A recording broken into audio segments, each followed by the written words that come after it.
Bonjour à toutes, bonjour à tous. C'est un procès de 3 semaines qui s'ouvre aujourd'hui devant la cour criminelle de Besançon.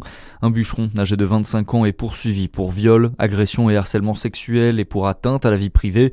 Entre 2018 et 2023, il aurait ciblé une quarantaine d'adolescents mineurs pour la plupart sur les réseaux sociaux. Sous couvert d'un faux profil, il a soutiré des photos, des vidéos intimes à ses victimes avant de les faire chanter.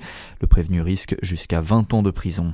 Des tenues flambant neuves mais qui sont loin de faire l'unanimité, les pompiers de Bourgogne-Franche-Comté sont partagés au sujet de leur nouvel uniforme d'intervention.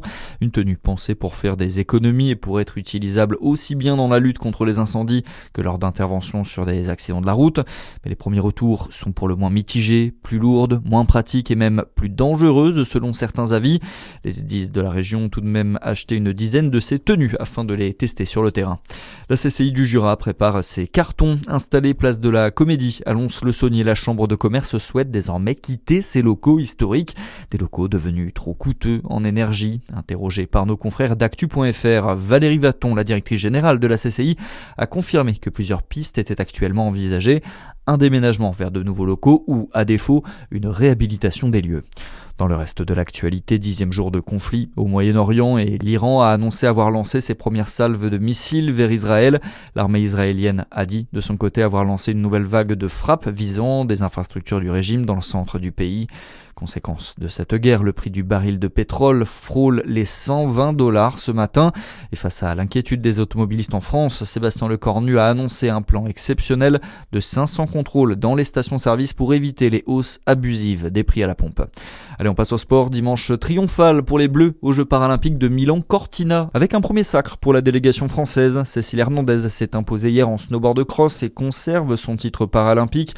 À 51 ans, la Perpignanaise n'a pas pu contenir son émotion au moment de recevoir sa médaille. Écoutez-la au micro France Télévisions.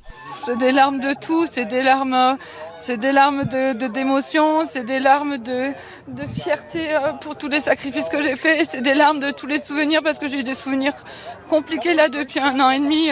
C'était un peu compliqué physiquement et mentalement, je le cache pas. Et là-bas, j'ai gagné. J'ai gagné, j'arrive même pas à réaliser que toute la nuit je me suis fait la piste et tout, j'étais déjà en colère parce que moi j'aime bien les tracés un peu engagés. Je suis pas arrivée forcément ici dans les conditions physiques que je voulais, mais je suis arrivée avec un mental déterminé et je voulais montrer à tout le monde que je pouvais le faire. Au programme, aujourd'hui de belles chances de médailles à nouveau en paraski alpin. On retrouve notamment nos 2 médaillés Arthur Bauchet et Aurélie Richard sur le Super G, les 2 Français sacrés vice-champions olympiques sur la descente ce week-end. Voilà, c'est tout pour l'essentiel de l'actualité. Merci d'être avec nous. À suivre votre météo sur Fréquence Plus.